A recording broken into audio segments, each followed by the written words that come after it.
This Mixing with Mike tip is going to talk about downward expansion. So a downward expander, sometimes called a gate, is a way of getting rid of noise or part of an audio signal that you don't want. So the most common use is on an acoustic snare drum on a drum kit where you're trying to eliminate, for example, the hi-hat bleed and other cymbals and noise from the drum kit. And what this allows you to do is it would allow you to, say, work with the audio signal a bit more efficiently in terms of the way that you process it, how much high end you can add to it, how much you can compress it without negatively affecting the rest of the drum kit. Because if you have a lot of hi-hat bleed in there, when you add all that high end, it's going to make the hi-hats brighter and also kind of smear the sound of the drum kit. Now, what I have here are two actual expander gates, and I just brought up two of them just to kind of show you some basic differences here. Essentially, an expander, a downward expander, is very similar to what a compressor is. And some expanders or gates work with the ratio. Now, the way that they express the ratio here is a little backward. Normally, when you think of expansion, it's an inverse ratio. But you can explain that whatever way that you want to. The bottom line here is that this basically effectively becomes just like a compression or a limiter, essentially. So the difference between an expander would be a lighter ratio, as you can see with the angle here, and as I tilt the ratio up higher and make it 100 to 1, for example, it goes straight down. Here in the Waves plugin, the C1 gate, if I switch to expander mode, you get the same basic idea here. And then by setting the actual floor here, I can tilt how much of that I want. So it's just another way of more or less kind of expressing the same kind of thing or applying different parameters to it. But that's basically what happens. So how aggressively do you want the gate to kind of shut down? Or so essentially if it goes at a slope, it's more or less an expander. If it goes directly down, then essentially it's a gate just shutting down immediately. So you have an attack setting. Some compressors have or expanders have a look ahead feature, and what this does is it anticipates the threshold so that it can actually trigger it more accurately. So this way, if I set my attack time to be very fast, it'll effectively apply that because it doesn't have to take in the audio signal, figure out where the threshold is, and then apply signal to it. And this has always been some of the problems in working with analog limiters and gates in order to get them to actually act quickly without clipping the transient peak. And one of the issues is that you have to set the threshold low enough so it doesn't clip the peak, but then other things start to trigger it. Now, when you work, you have a range control, and the range control determines how far down the audio signal is going to travel once the release time is set. So essentially, you have a threshold. When the signal falls below threshold, then the expansion or gate is applied based off of the ratio setting. The attack determines how long it takes for that to be applied.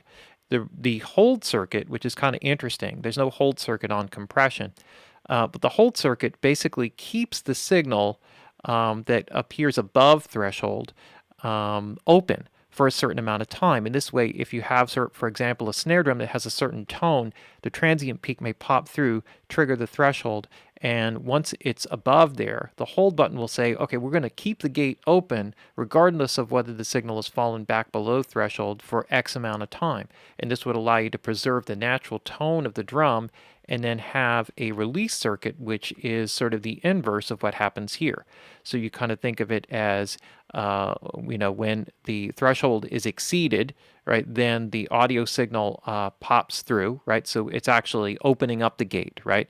And so then the gate is open based on the attack time. The hold determines how long the signal is left open. The release time determines how long it goes back before it's gated. And that's the essential idea. And that's why, the ratio sort of becomes a little bit backwards because you have to think of it. The gate is really acting not above threshold, it's below threshold. So the signal above threshold is actually what kind of triggers it, but the movement is actually downward once the signal passes back below threshold. So it's kind of a by process here. In some expanders like the C1, you actually have an open and a closed threshold. So I can actually take the closed threshold and use this as a form of hold. And this is kind of cool because when you have, for example, if you're gating a tom, a floor tom hit, for example, at a different strength will have longer sustain.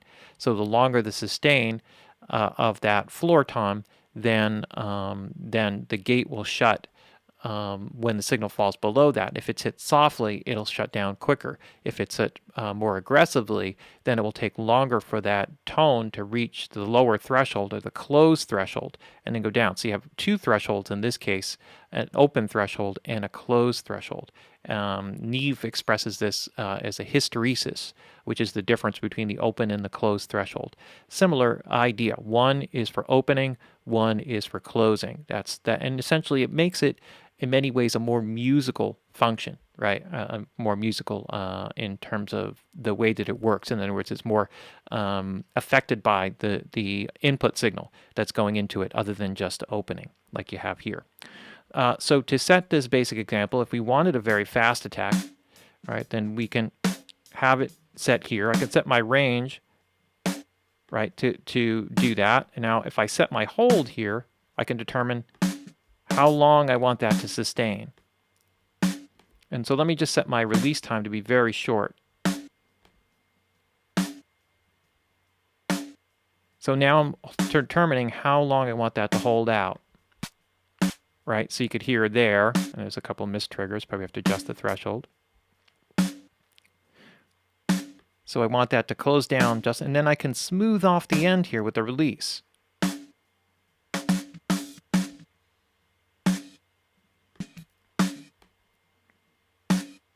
And I'm going to adjust my, when we get to the section here where there is more cymbals, you can start to hear that.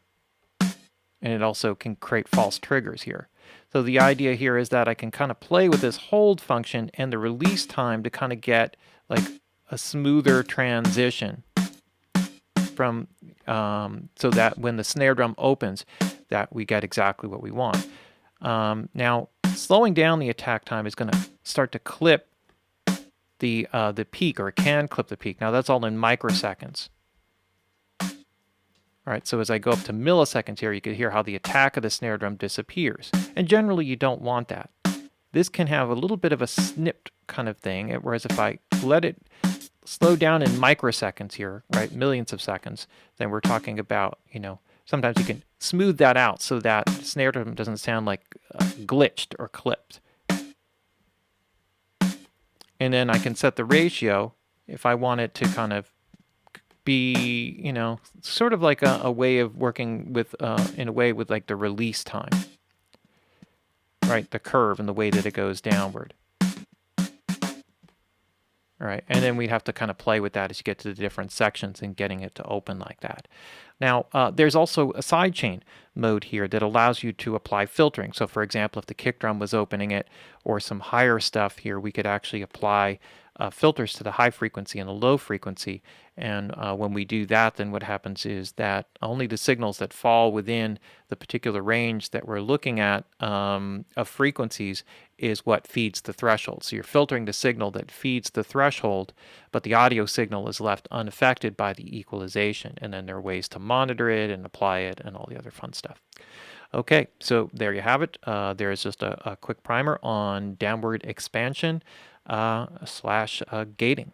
Thanks for tuning into this Mixing with Mike tip. If you like what you see here, then you can tune in to the live classes of Mixing with Mike, 2-hour classes every Wednesday at 7 p.m. U.S. Eastern Time. You can go to mpginsider.com for information and details. Sign up for the newsletter, and you can attend the live classes for free.